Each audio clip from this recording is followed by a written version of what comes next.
Hard Hat's all about showing up to play hard, doing what it takes to win. If you want to cement legacy, win another. He's your third center. You don't want to pump him up too much, but it's hard not to. This is maybe the most I've ever agreed with you.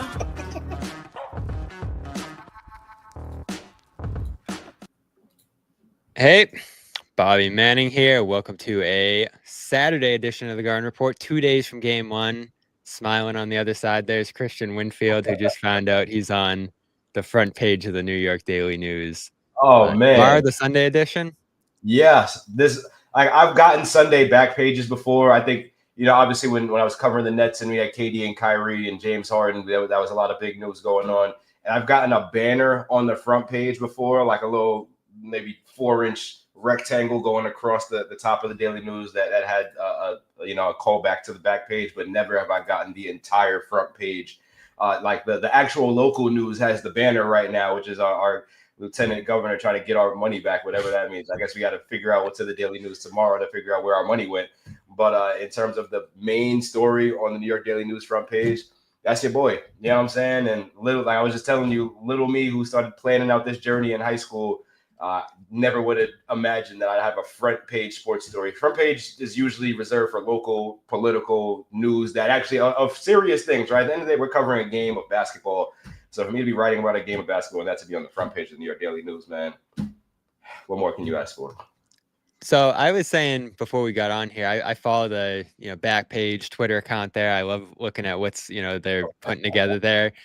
We don't have that in Boston, man. Like the Globe's great. Awesome coverage. They don't have the front pages, the back pages like that, the tabloid.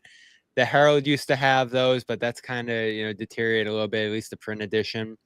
So, we don't have those, flashy, wacky, witty back pages. So I'm always, every single day looking at, all right, what are they talking about in New York?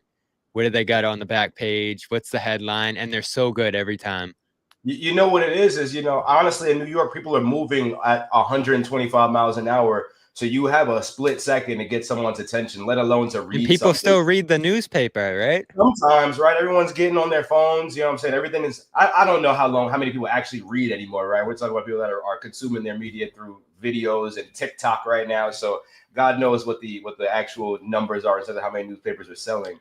But in terms of actual getting people's attention, you've got to have something front and center on that front page that's going to convince a reader who's on the move already to pick up your paper. So our back page guys do a great job. Our front page guys do a great job. I'm just blessed to have a front page. You can bet that soon back there, I'm going to have that framed maybe right over there. You see that little where Flavor Flav is right there? Hold on. Flavor Flav got to go. It up. Yeah, Flavor Flav's got to go. I'm going to have that front page right there in my backdrop. It's a great day. Let me pull this up for the people right here.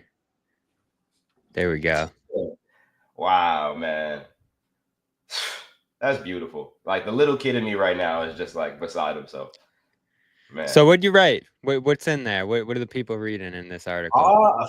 That's where things get real, right? Because the Celtics went 4-0 against this Knicks team during the regular season, and it was the same old story every single time. The Knicks can't guard the three-point line. And my editor called me today. Actually, he goes, Kristian, how many times are you going to write that the Knicks going up against the Celtics are going to struggle at guarding the three? I'm like, that's what is going on in this series. Like, if the Knicks can't guard the three-point line against the Celtics, they're not going to stand a chance. 4-0 is what they went in the regular season. There's a chance that happens again in the playoffs if they can't do this, right? And you're talking about a Celtics team who's taking advantage of everyone from the three-point line because you're able to put 5 guys out there, because you're able to have Kristaps Porzingis and Al Horford and Luke Kornet. But if you talk to Tom Thibodeau, more important than Luke Kornet shooting threes is how he can create offensive rebounds and then spray it out to somebody else who can shoot a three, right? So I love Tibbs talking about Luke Kornet today. Yeah, it's a compounding issue, and it all goes back to, can the Knicks guard the point of attack? Can the Knicks stop the Celtics from getting into the paint and then spraying out and creating more threes? So we've got that. We've got Karl Anthony Towns in this paper as well as somebody that I think is an X factor. Just during the season, games that Cat scores 25 or more, the Knicks are 22-12 in the playoffs, and against the Pistons, when he scores 20 or more, they didn't lose. Right, so he's an X factor in there as well, and so is OG Anunoby. These are 3 things that you'll see in the newspaper tomorrow morning. OG Anunoby had Cade Cunningham looking like something that's not a superstar. We all know how good Cade Cunningham is, But in the regular season, Cade Cunningham averaged 31 on 50-50 splits from the field and from three-point range. What was the difference? Mikal Bridges was guarding him during the regular season. And Tibbs made that adjustment. And Mikal is a great defender. He played an incredible defense in the first round. But OG got $212.5 million because of what he was able to do to Cade. And we're hoping, if you're a Knicks fan, that he's able to do that to Jason Tatum in some way, shape, or form, because the Knicks couldn't stop Tatum. Tatum averaged 33.5 against the Knicks in 4 games this year. That tied what he averaged, I believe, against Cleveland. Those are the only 2 teams where he averaged 33.5. You're not going to win the series if Tatum is averaging 33.5 in the playoffs, right? So it's going to start there. But obviously, as we know, we're going to talk.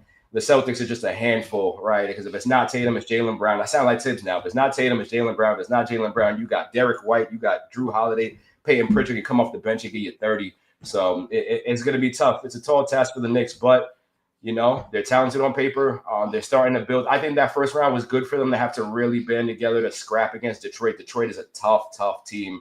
But at the end of the day, the Celtics are the reigning champs. They're going to light it up from 3. And if the Knicks can't stop that 3-point shot from falling, the series is going to be over before it even started. So this guy here thinks the word of me is going to get back to the Knicks here. I'm as fair as it gets. I thought the first round was going to be a struggle for the Celtics, and it kind of was. 5 games, but they were tough games.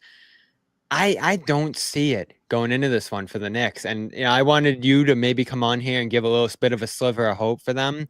But just looking at all the numbers, you threw out the Tatum ones. The team numbers are even crazier when you look at that. They shot over 40 as a team from 3, over 50 or 50 on the dot from the field as a team.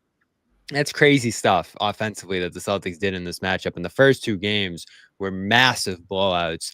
Next 2 were a little closer. The last game was really close there. And I guess if you're looking at it from a Knicks perspective and saying, all right, how are they going to compete here? It is the fact that they have the full roster intact now. Mitchell Robinson, that was the only game he was available for, and it was the most competitive game by far.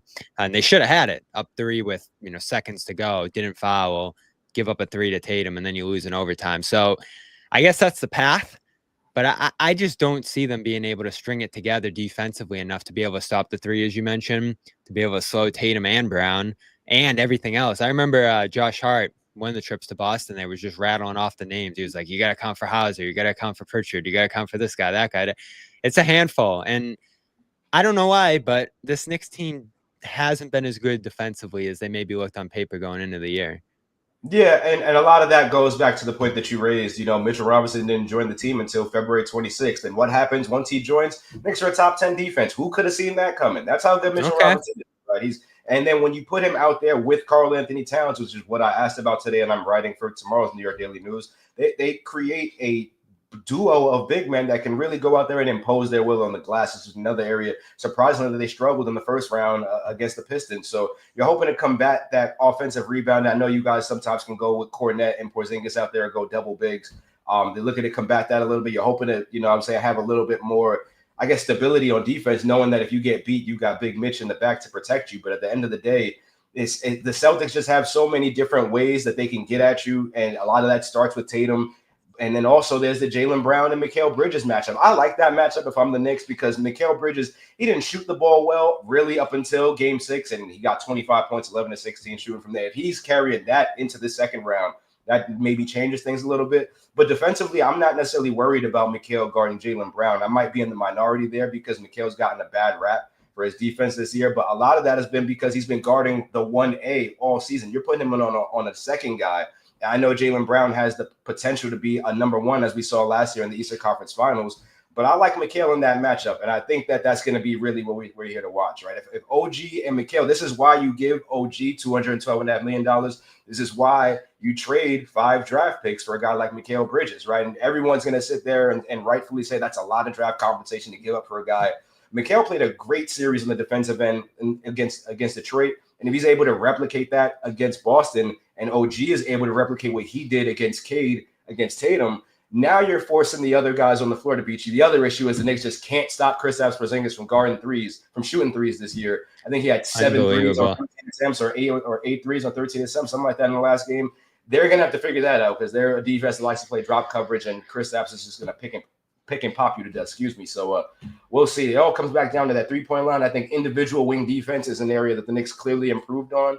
And if that translates to round 2, it's really going to come down to if you're putting this team in rotation, can they close out? Can they take away the open threes? And can they just stay locked in for 48 minutes? There are so many times where they let guys who aren't supposed to get 30 get 30. You let Pritchard come off the bench and give you 30. You let Sandro Mamu-Kelashvili on the Spurs come on and give you you let Aaron Wiggins come off the bench with the Thunder and give you 19, not miss a three. Like, these are things you can't let happen. So if they stay locked in, if their wings do what they're supposed to do, and I even said his name once, if Jalen Brunson shows up the way he showed up the last few games in Detroit, this is going to be a super competitive series. But at the end of the day, you're giving the edge to Boston because even though the talent on paper is starting to stack up, this is a team that's the reigning champs. This is a team that is going to destroy you from three-point range if you're not locked in. And this is a team that just has more camaraderie, has been there before, has done it already. This is the first year of a Knicks team that's come together. So obviously people are going to be rightfully siding with the Celtics in this series. But if the stars align, the Knicks can make this more competitive than those first three games. Those first three games are not indicative of where this team is right now.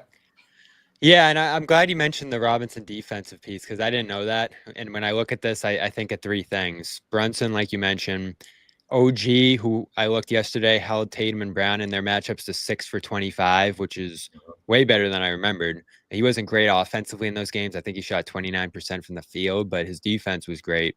And then the Robinson piece with Towns. And I think they played 40 minutes together in the regular season. He came back late. They didn't go there a ton last series.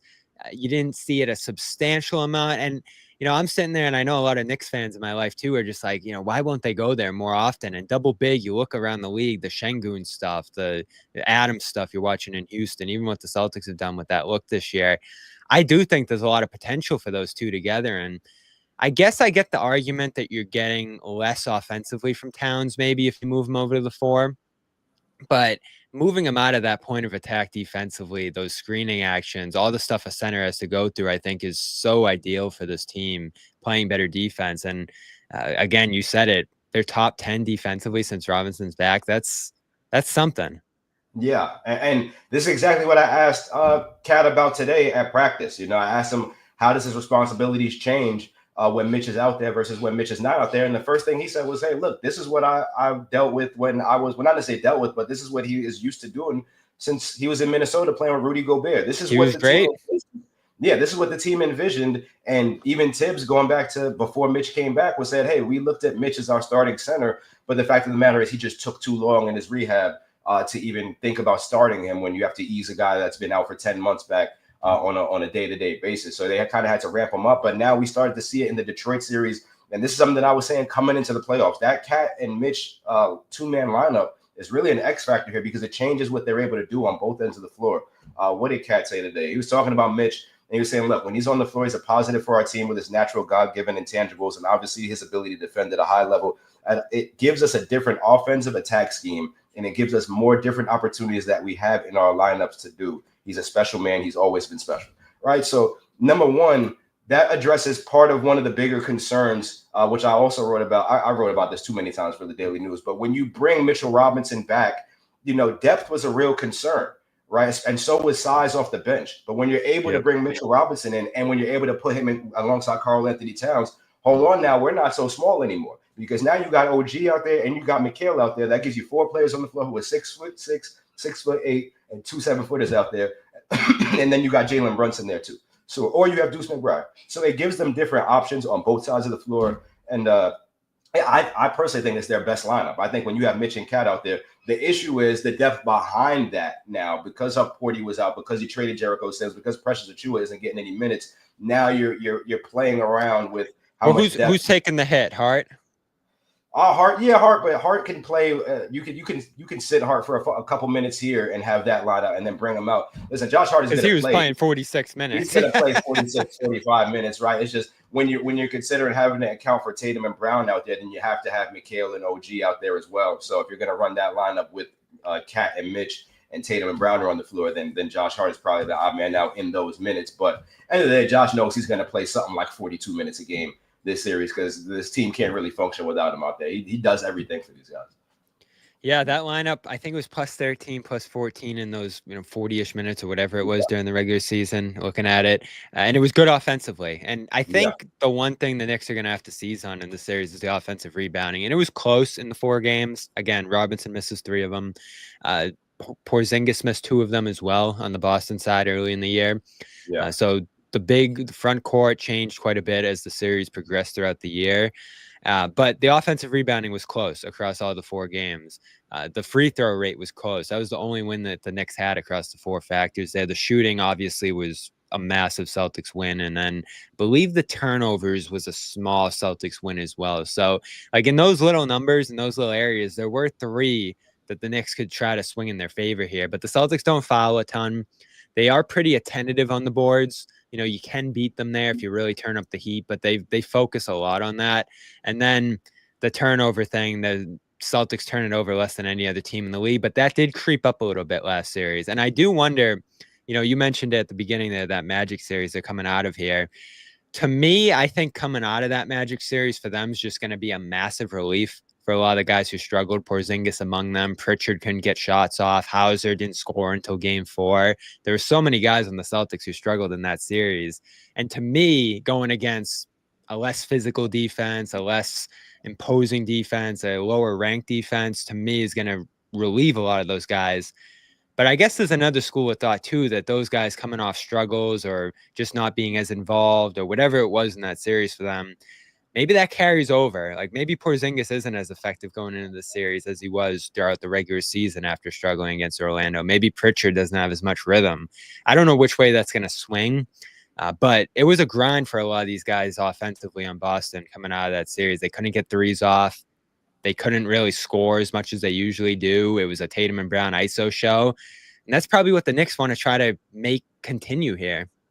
Yeah, you know, it's unfortunate, but teams have somehow found a way from going shooting ice cold to shooting red hot when they play the Knicks, right? That's just kind of year it's been. So it would be no surprise if they go from shooting, what did you guys shoot, 32% against the Magic from deep in the first round? It'd be no surprise like if you guys 30 attempts a game. Yeah, you got, unless the Knicks are able to pull a complete 180 in this series from what we've seen in the regular season. And I wrote about this too. The Pistons got looks from downtown, clean looks. They just couldn't make them. Tim Hardaway Jr. shoots 31%. Malik Beasley, who makes the second most threes in the NBA behind Anthony Edwards, to the point where Anthony Edwards has to make, what was it, 1 or 2 more threes than him in the very last game of the year.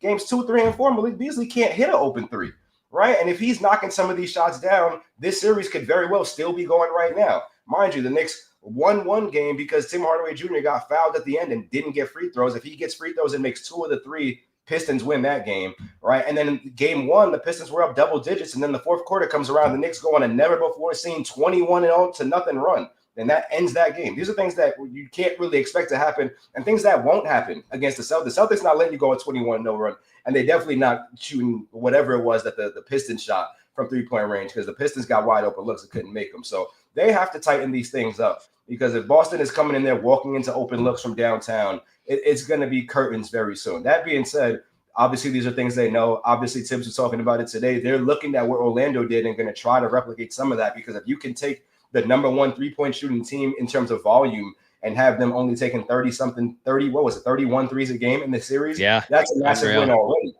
if you can do that. That being said, despite the fact that Orlando held them to 31 threes a game, this series was over in 5. Right, so the Celtics can beat you in a variety of ways, and just when you think you take one thing away, they got somebody else who could beat you. They got somebody else who could beat you, or Pritchard is coming off the bench to save the day. It's just so many weapons that they have. So I think one thing that we have to look for from the Knicks is Deuce McBride. Right, he's got to be someone who's got to really try to combat those Pritchard minutes and really hold him to really less than whatever he's been shooting, because Pritchard just found a way to light up the Knicks this season. I think that's so important. Yeah, because when he comes into the game, even if you get off to a good start, he can come in and hit 2 threes and just swing things. He can get an offensive rebound. He was a much different player this year, obviously winning 6-man, and brought a different dynamic to that second unit. And the bench battle will be important here too overall, I think, because you got Hauser, you got Cornette. I love that Tibbs is stressing Cornette because he had a phenomenal year. Wasn't as good in that first round, again, among many guys there, but I felt like he was good in this matchup. Obviously a former Knick, heading back over there, and has changed his game quite a bit over the years here. He's become a favorite of mine on this team. So there's a lot to account for there. And a lot of these guys struggled in round 1, like I mentioned. And like you said, a lot of guys have shot great against the Knicks this year, especially on the Celtics here. I want to take a quick break to tell people about Game Time, which has your seats for the series. I was looking, I think it's in the hundreds for the games 1 and 2 in Boston. I think it's over 200 for the cheapest ticket at MSG for games 3 and 4 in the series, unsurprisingly here. No, on it's Game over 400. Time. It's over 4. Oh, on Game Time, it's 200. That's what I've seen for games 3 and 4. It looks something like $400 at MSG. So if y'all have it less than that, then somebody needs to hop on that because that's the place to be. Yeah, Game Time's got the deals, and the deals get better closer to Game Time. I'm seeing 282 for Game 3 right now in New York. I'm seeing 456 for Game 4. So Game 3 is what you're looking at. But the Boston games are the cheaper ones for sure on here. And again, wait up until Game Time. You usually get a better deal over there. And I love the app experience. You get panoramic views of your seat. There's some wacky views in MSG if you haven't been there. So you're going to want those. You get all in pricing, so you know what you're paying ahead of time. There's always flash and zone deals going on. And again, this series is going to be a tough ticket. I'm interested to see who gets tickets on either side, like either Celtics fans in MSG, either Knicks fans at Boston for these games. It's going to be interesting. So whichever way you're going, or if you're just staying at home in your market here, Game Time's got your tickets. Go over there and create an account. Use the code CLNS for $20 off your first purchase. Terms apply. You got baseball going on now too. You got concerts, you got events, comedy, all that. It's available over on Game Time, and $20 off your first purchase right now when you use the code CLNS. Game Time, yeah, it's a great experience. Loved it. You've used it for years. We've told you about it a million times over here. So go check it out and support our coverage with our great sponsors like them. We'll be heading down to New York for these games. So again, check out Game Time. Last minute deals, lowest price guaranteed over there. So that's Game Time. Go check it out. Let's get into where's your mind go next on this one? I'll kind of let you choose here. In terms of this series, that's tough, right? Because you know where my mind naturally goes when I think about this series. I think about the last game the Knicks played against the Celtics, where Jaylen Brown clearly didn't look like he was healthy, right? And I stuck a pin in that, and I thought to myself, obviously this is a number 2 and a number 3 seed, which means they're going to meet in the second round.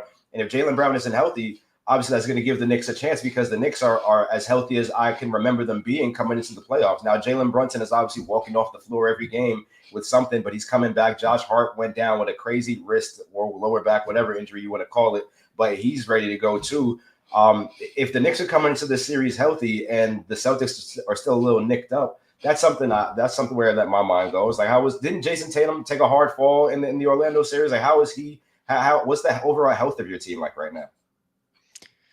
It's spotty. You know, Drew Holiday, it looked like he practiced over the last 2 games. I think that's something you have to account for too. If you're New York here, is he limited? Is he hobbled? Yeah. Is it something that could be aggravated as the series goes on? Because those hamstring things linger. Yeah. Practice last 2 days. We didn't see him out there today, but that's not unusual. He's usually gone by the time things open up. So it looks like he's going to be good to go to me. Missed the last 3 games of the last series. He was great in the first 2. The Celtics won his minutes by 19 points per 100 there. And the defense on Paolo was important across the board. You can imagine him guarding Towns. You can imagine him guarding Brunson like he did for most of the year. So that's a swing factor there. Jalen's been effective. And that was obviously the massive concern coming in the playoffs for the Celtics is that Knicks game, what he looked like that night, needing to come out after 20 minutes or whatever it was in the third quarter there, not playing in overtime. Got a shot shortly after that, and he's been a different guy since. So the shooting's there.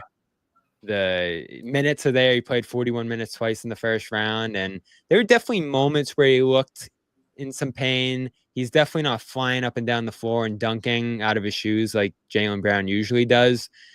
But I'll give him this. He wanted to play through it late in the year to figure out how to be effective through it.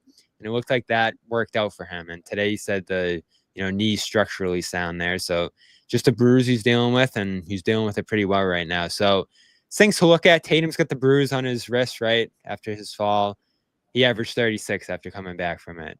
So no major concerns on the Boston side, but 3 things to look at. Yeah, when I think about those wing positions, I think about Mikal, who's never missed a game in his entire career. Unreal. And who's somehow playing his best basketball as the minutes are piling, right? Like he's playing more minutes in the playoffs and he's playing as effective as possible. That's why I think this is an important matchup. If Mikal Bridges can somehow win this Jaylen Brown matchup and outplay him on the offensive end, and on top of that, help limit him on the defensive end, because he has this, wherever this energy comes from for him, he has it. You've also got a roster of guys who are accustomed to playing, number one, playing through injuries, and number two, playing 40, 42, 44 minutes. And kind of like that being the norm. So I think if the Knicks can somehow make this series go longer, that would benefit them, right? Obviously. But it's tough because the Celtics are a team, like you're mentioning, these guys are all injured. And then Jason Tatum comes back, and even though he's a little nicked up, has 36 or whatever it is. So it's tough. But I think at the end of the day, it's really just going to come down to, for the Knicks, just discipline in terms of the Celtics are just so – they're so surgical with how they get at you, and if you're just even a half a fraction of a second behind, they're going to beat you. And the Knicks have been that, right? Like I mentioned in that Pistons series, Pistons got open looks. Pistons got good looks. They just couldn't make them, right? And when the Pistons do get some more players around Cade Cunningham that can do what they need to do, like Beasley, for example, on the end of the game, just lets the ball go through his fingertips. That's the season right there. He had an open look. It was catch the ball. I couldn't believe it. If you put a serviceable player in that position, this series could still be going, all right? So the Pistons are going to be scary. That was one big thing out of the series. The Knicks had all the respect in the world for what the Pistons were able to do. Everyone's saying they're like, look, Cade Cunningham is about to be a superstar in this league, and we were just able to contain him this time. But in the future, you get him some more weapons, they're going to be a load to deal with. Well, the Celtics have all those weapons, guys. So how are you going to be able to combat it? It's difficult. This team couldn't get them during the regular season, and during the first 3 games, it wasn't even close. So you're asking us to kind of bank on just that one game 4, where obviously it went to overtime. But can they consistently do that? I don't know. They'll have to show us. Yeah, and the Tatum thing's big. Like, are they going to be able to contain him around the screens, all that sort of stuff? They're usually dropping back off him, which can give him open looks. White's going to find open looks. All these guys are going to get their threes off. And the Knicks don't take a ton of threes. And so when I look at that, when I look at some of the lineup stuff, I know the fans complain about, I'm sure you hear it too all the time, the rotations and minutes or whatever else it might be here. That first round series going 6, almost going 7 after they fall behind by 7 late. They got away with the Hardaway thing, obviously, there. And what was it, game 4? Yeah. So this whole season's been about Tibbs being under fire, it feels like. And listen, I like the way he's handled it. It feels like he's just being himself. Doesn't look like he's under pressure. It doesn't sound like he's under pressure here. But, talk to any Knicks fan, talk to anybody around that team, and it feels like this is an important run for him. And the team just never fully gelled around what his teams usually look like to me this year. So I want to talk a little bit about the coaching matchup going into this series, because during the year, obviously it was a 4-0 matchup. There was the, Oklahoma City, Cleveland record everyone talked about here against the top teams in the league. To me, the biggest thing I can't get past here is the coaching mismatch in this series. When I looked at a couple things coming into it, the big one I mentioned earlier, you're up 3, Tatum's coming down the floor. He's got OG one-on-one. I'm a foul guy in that situation. I don't know how they didn't foul him. He hits a 3. They go to overtime. They win in that spot. I think just from afar, again, I've watched every Knicks game this year, but I think there's been opportunities for them to maybe flip some lineup stuff, balance things a little bit more, get Bridges more involved. Trying to think of some other examples during the year of this matchup specifically. But to me, the 3-point difference between these two teams, Joe wanting this team to get up a ton of threes. The Knicks really not able to get up a lot of threes. And maybe that's Tibbs, maybe that's personnel here.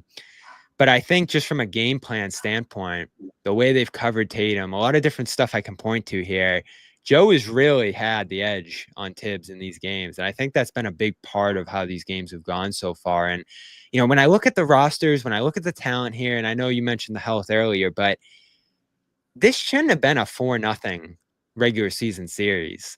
This shouldn't have been a couple games here where the Knicks just look incapable of even hanging with Boston. Like, this is a good team. It's a team that was like 30 games over 500 against everybody else. I don't fully get why they haven't been able to play Boston close in most of these games, most of these minutes. And I can't look anywhere but the coaching. And I'm not a blame the coach kind of guy, but I hear enough Knicks fans shouting that at me. I see enough of these games where I'm like, oh, that wasn't great. And I do think there's some pressure on Tibbs here going into this one. He's going to have to narrow this gap. I think it's going to fall on him.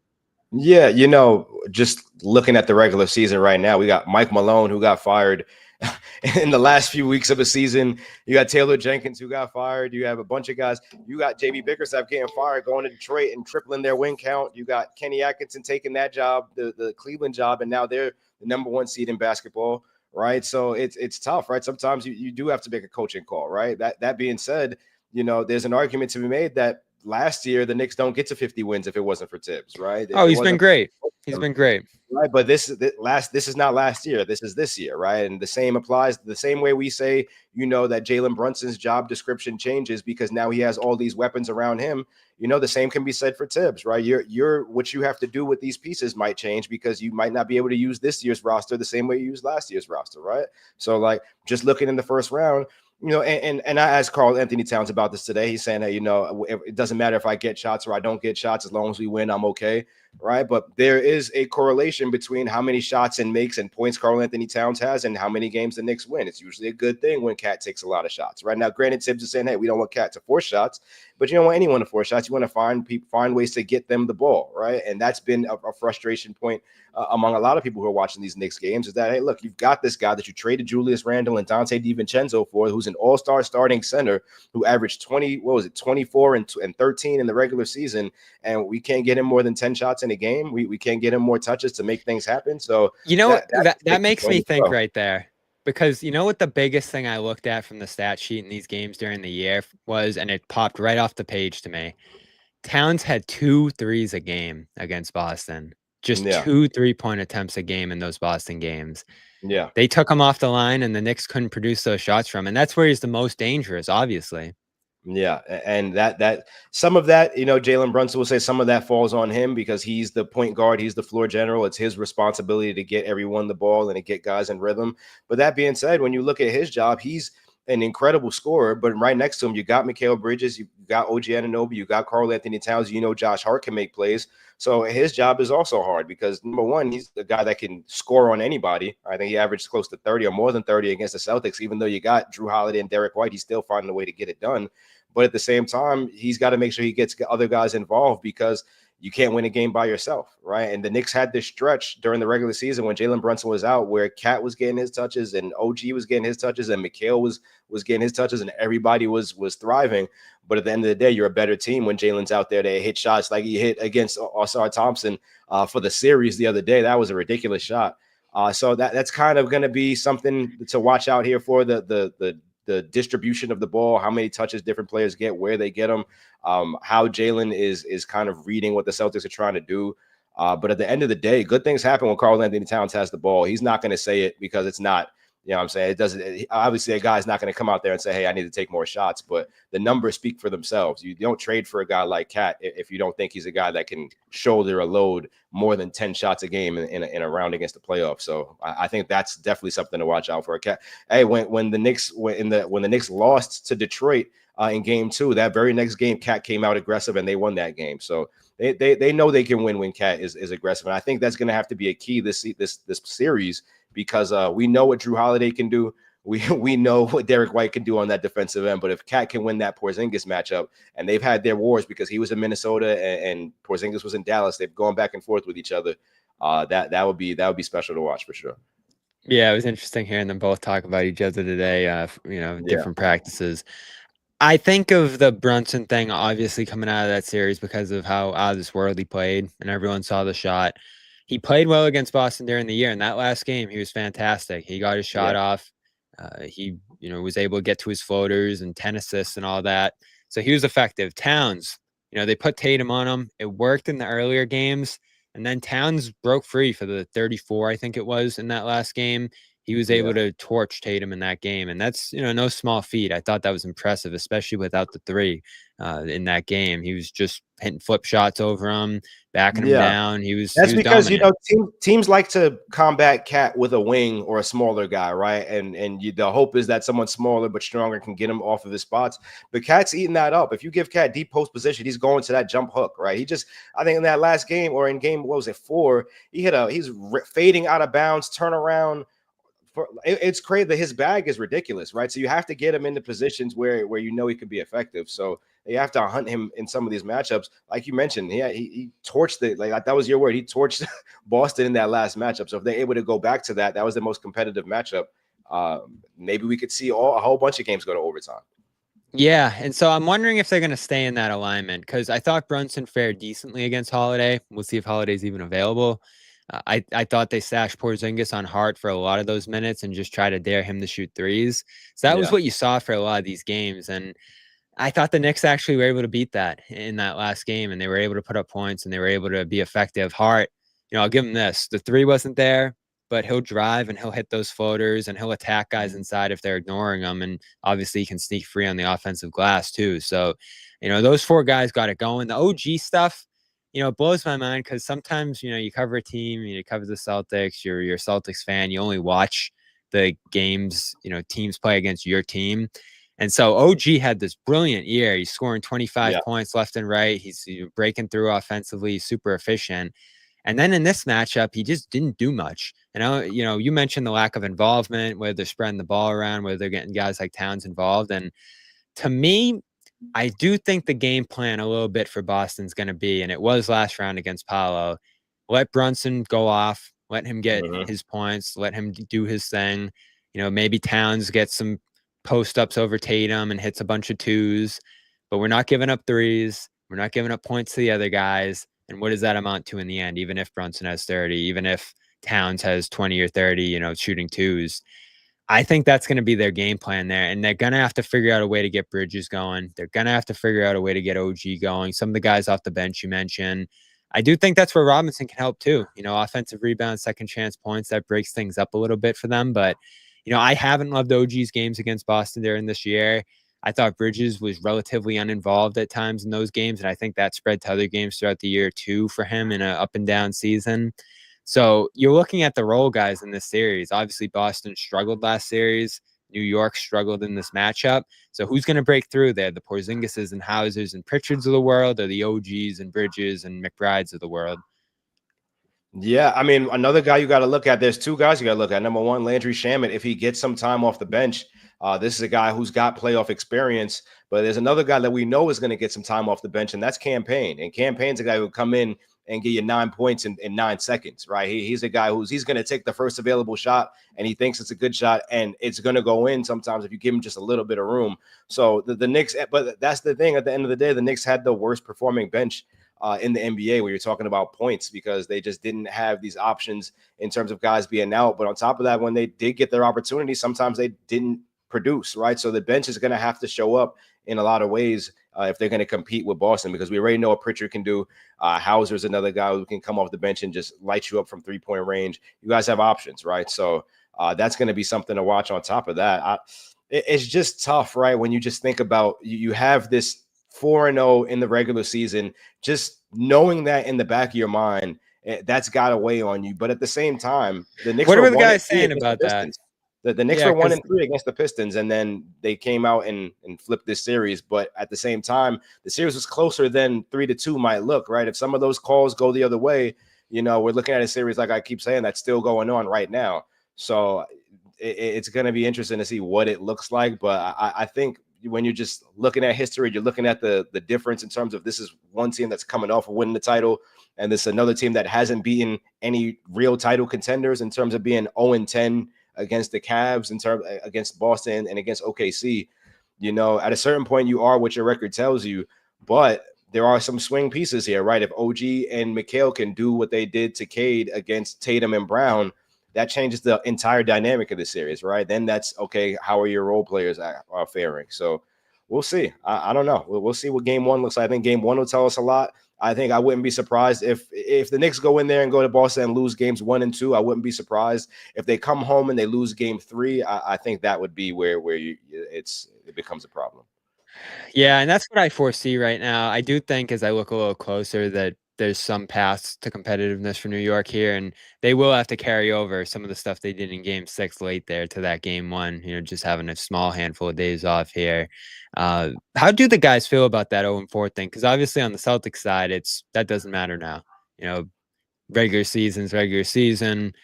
This is 0-0 now. It doesn't mean anything. And they've played that hard. Like, no one was saying, oh, yeah, it's good. We solved some stuff. And blah, blah, blah. Like, they were really trying to push back against that being a major advantage going into the series. Yeah, I think for the Knicks, the fact that Mitchell Robinson didn't come back until late February, they know that they're a completely different team. Just having him available for different lineups, it changes the depth. Like I mentioned, it changes. And you know what? I laughed at that for a lot of the year, but then when I saw him, I was like, "Oh, okay, I get it." Yeah, it's a real impactful piece because everybody there was a chance that Mitch got traded at the deadline for another center, like for example, Nick Richards, right, or for a Mark and Williams. there was a play in that 4th game. He's up at the top of the arc, switched on to Tatum, and just pokes the ball loose from him, gets him a turnover. They score the other way. Like he had some impressive plays in that game. He can get out in the perimeter, obviously the rolling and rebounding. He does a lot of stuff. Yeah, and coincidentally, when he's back, that's the closest game that we've had all year between these two teams. Now, right? here's my question: Can he play a lot of minutes? His conditioning is better, right? He's been slowly but steadily building a good conditioning base. I think that the real issue or the real concern when he first came back was, would he re-injure himself? Like, would he find a way to get hurt? He's fallen and he's gotten right back up. He's proven to be pretty durable so far, right? So I think we'll see. I think Mitch right now can play 20 minutes and be okay. If Mitch can give you 20 minutes, maybe even 24, you're looking at a guy who can make a really big impact on this game. So on this series. So we'll see. I know Tibbs is chomping at the bit to use this lineup because he hasn't really had Mitch and Cat together for entirely too long. But now being able to deploy that against the Celtics, they'll be able to make a difference. And so that does lead me to my question here. X factor in this series for each team. I will go Robinson for New York for all the reasons we've talked about. And I will go Drew for Boston for the injury reason, for the defensive reasons, the matchups there. He was really good offensively in this matchup too. He can back down Brunson a little bit, try to tire him out offensively. I think that's where the Knicks will try to hide Brunson defensively on him. So he'll have to exploit that when he gets his opportunities. And again, he was a game changer early in that Orlando series against Paolo. It was a mostly walkthrough series for those first 2 games until he went down, and then it was a much closer series. So I am going Drew Holiday on the Boston side of this series. Who's yours for each of these teams? I think for New York, for me, without a question, it's going to be OG Anunoby. If OG can look like Kawhi, which is what we've seen him on if he can look like a lower level version of Kawhi, I think that is enough to give the Knicks a chance in every single game. If Tatum's not walking onto the floor, averaging 33.5 on ridiculous efficiency, if he's got to work for those, right? And if he's having an off night, there were more 8 of 21 nights for Cade Cunningham than there were 11 of 21 nights, right? That tells you what type of defender he is. If OG's able to have that type of impact on Tatum and then also able to give you 20 points on the offensive end, this will be a series, right? It won't be a series if Peyton Pritchard is coming onto the floor every game and give you 20. And that's where I think it's going to have to come down to for the Knicks, because game plan discipline has been an issue in terms of just not accounting for guys that you know are going to be able to come on the floor and flip the series in a matter of seconds, right? I think obviously defending Kristaps Porzingis from the three-point line is going to be an issue for just schematically for a team that likes to play drop a lot. But in terms of just like having a puncher's chance at even staying in some of these games, you got to have OG limit Jason Tatum as much as he can, and you got to keep track of Pritchard, because if Pritchard is able to come in and change the game in the minutes he's playing, it's been like that for this team all year. It's been the same old story. Somebody comes off the bench or somebody that you're not expecting is going to come in and light you up for 15 or 18 points, and those are going to be the points that make the difference. So I'm going OG for the Knicks and Pritchard for you guys. And how do you feel about the series? We're 2 days out. Game 1's Monday, 7:00. I haven't changed much. Yeah, I'm gonna stick with it. I do see some paths to competitiveness for the Knicks, but when the games come down the wire, even if they're closer, even if it's more competitive than what we saw during the year, I think the Celtics are going to pull out a lot of these games late because of their ability to score and just all the mismatches they can attack. So I am going Celtics in 4 here.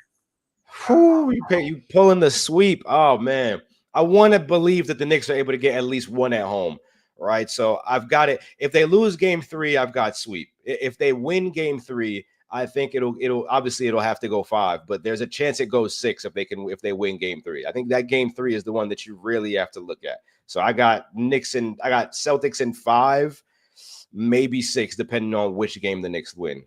If they win one, because they could also get swept if they're not guarding the 3-point line. Like, let's be real. We watched all the 4 games in the regular season, man. We saw how that went, right? So for me to try to think there's going to be some grand deviation from what we've seen between these two teams already. Now, obviously, Mitch was a big factor here, but even adding in Mitch, it's just you've got the reigning champs and you got guys that haven't really been able to compete with any real championship contenders. So we'll see. Is just something. These guys, and they're talking about it at practice today, and it's like, oh, you got to go into MSG, and you got to face that environment. So, like, guys go into MSG, and they play at their best. Tatum's done it. Porzingis has done it. Guys on this roster have won games there throughout this year, and others. This isn't an environment that I think is going to overwhelm them. In fact, I think it's probably going to bring the best out of them. But I'm interested to see, because I haven't been to a playoff game there, Kristian. Might be a little different. Yeah, I'll tell you one thing. Number one, in terms of home court advantage, the Pistons won 2 of their games. The only 2 games were won at MSG. So right? You tell me what type of home court advantage that is. Number 2, it is a real home court advantage because I used to cover the Nets at Barclays Center, and the most electrifying moment while I was covering the Nets was when Kevin Durant hit that ridiculous shot, right? It felt like Barclays Center caught fire and everyone was trying to get out the building, right? That's what it's like at MSG every single night. It is ridiculous. The energy is through the roof. You got celebrities all across. It's an insane experience. And if no one's gotten to a Knicks playoff game, I know the ticket prices are high, but there's a reason. It's something you won't ever forget. I'm looking forward to it. I'm looking forward to the hype of the series. Both fan bases are going to be electrified. I think Boston's going to be crazy on Monday night. It's warm again here. The last couple of weeks, people are outside. They're outside in New York, too. I'm sure I'm excited to get down there. A lot of friends, a lot of food, a lot of stuff I'm looking forward to there. Oh, yeah. And looking forward to your coverage, too, man. Kristian Winfield, New York Daily News. He's on the front page on Sunday. Yes, sir. That's awesome, man. Go check out his work. He's at Chris Splashed on Twitter. And we'll be following your coverage throughout, man. And check out ours here, post-game every night, as always. Yes, CLNS Media and Celtics All Access. Want to shout out one more time, if you're trying to go to these games or any other, check out the Game Time app. $20 off your first ticket purchase over there right now. Support them, support our coverage, and go see some games this spring. It's great weather out there, big games. You can save up to 60% off buying last minute for sports, concerts, comedy, theater, etc. Told you about it earlier. Go get it. CLNS for $20 off your first purchase. Go check out the playoffs, baseball, whatever you want to see over there. I'll probably go try to see the Mets while I'm in town. Oh, you're a big baseball guy? Yeah, big Red Sox fan growing up. I wanted to cover baseball when I was young, and I'm glad I did. I could never do it, man. I was always falling asleep. I couldn't do it. I've gone to a couple of my uncle works at Citi Field, so I've gone to a couple of baseball games, and it's cool for I want to bring someone on a date. But in terms of actually enjoying sports, it's basketball number one. Football I like watching, but really it's Jets games. I'm a big Jets fan. But in terms of my second favorite sport, UFC all day, man. I'm about to put the UFC fights on right now once we get off of this, man. Stop playing. I love me some UFC. What are the Jets going to do, man? I mean, that's a question every year, but man, I get depressed just thinking about my Jets sometimes, man. But we have a good head coach. I like our head coach. I was talking to a Lions fan not too long ago, and they were kind of upset that they let their assistant coach go to the Jets of all teams. So I'm like, okay, well, that's a good thing. And on top of that, we avoided the whole Shedeur Sanders fiasco. There's a world where the Jets took Shedeur, and we don't know what that world is like. Now we won't know, right? So I'm okay with that. I'm okay with the direction of the team. I'm okay with us continuing to build out our offensive line and make responsible decisions as an organization. Jets, Jets. Let's go. I'm with it. 11-6. All right, that answers my question. I was gonna ask Pats or Jets better season next year. Yeah, not definitely Jets better season than the Pats. I'm sorry. I don't know. Unless you guys lucked into somebody in the draft that I don't know about. I don't know if you guys are gonna do better than us, but we'll see. They drafted an offensive lineman. So if that swings things that dramatically, that was a great pick. That is always the step in the right direction. So responsible franchises at work. Not gonna change things overnight too much, but we got a lot of Pats coverage over here too. You can keep checking that out, and our Celtics coverage again Monday 7 after that game, live post game. Appreciate you, Kristian, coming on here for the first time. Been looking forward to this for a while, man. Glad to finally get you on. Hell yeah! Thanks for having me, man. Maybe we do something else if the Knicks win a game, or if they win 2 games, maybe we do an emergency one or whatever. Let's do it. I'll be eating some crow. People will be saying I jinxed the Celtics for sure. Yeah, right. Imagine if the Knicks flip this series. If the Knicks come, well, before we go, let's throw this at you. What if the Knicks come out and win game 1? Would that be would that on a scale of 1 to 10? Are you pressing the big red button? Where's the panic meter for you if the Celtics lose game 1? To me, game 1s can go any direction. I think game 1s mean the least of any. And it's so crazy because there's that stat, like 60% of teams that win game 1 win the series. Yeah. I never feel like it's like that. Like I see teams win game 1 all the time where you're like, oh shit, I didn't think this series is going to go this way. And then it doesn't. So if there's any game, if there's any game, I think the Knicks are going to get, it's game 1. I think that if you think that, I don't know, because you have to remember this is a team that didn't beat Boston all year, and you're telling me their very next for their first game against the Celtics is going to be a win that's going to give them all the confidence in the world that they can go in and win on your home court against a team that they didn't beat in the regular season, knowing that the reason that these games weren't competitive was Mitchell Robinson. So Mitchell Robinson is back, and now you're winning game 1 on their own home floor. If the Knicks win game 1, they're winning the series. All right, we'll look at that different ways then. There you go. I'm looking forward to it, though. I'm ready to be shocked because I know, it goes that way sometimes. But, I looked at all the evidence in front of me, and this is what I came to here, man. And, everyone's saying they're going to lose game 1. Like, I'm not saying that there's a chance of that. I'm not saying that to go put money on the Jets on the Knicks winning game 1. I'm just saying if there's an alternate reality where they do somehow win that first game, I think the Knicks will be going to the Eastern Conference Finals. And I just want to let you know again, I had Celtics in 6 last series. So, I'm not someone here saying sweep lightly. Like this is just how I feel. I'll tell it like it is. I hope people know that I mean this when I say it. So yeah, appreciate you, man. Again, we'll do it again for sure. And again, people go check out his coverage in the New York Daily News throughout this series. Looking forward to this one. Going to be a lot of fun on both sides. I already see some Knicks fans up in the chat here. I'm sure that's only going to increase as the series goes on. So we will talk to you Monday. I'm going on Knicks Fan TV later if people want to check that out. I've been on there before. I know you've been on there before too. Yeah. So gonna go talk to the Knicks side of things. Yeah. So my guy CP don't play around. So I'll be on there 9:30 tonight. So go check that out if you want to hear some more Celtics Knicks talk. And then we'll have some stuff for you tomorrow before game 1. And that's it for us here. For Kristian Winfield, I'm Bobby Manning. We are out of here. Peace. Good night. Later. No one's sneaking a vegan brownie by me, I'll tell you that. Okay, you know what, John? We're going to do it. You have to feel that way too, Bobby. I have to feel that way? Let's slide Al over and make Luke your first center. Bobby, we gave you Luke an hour early. We're not going to end this on a damn conversation about Luke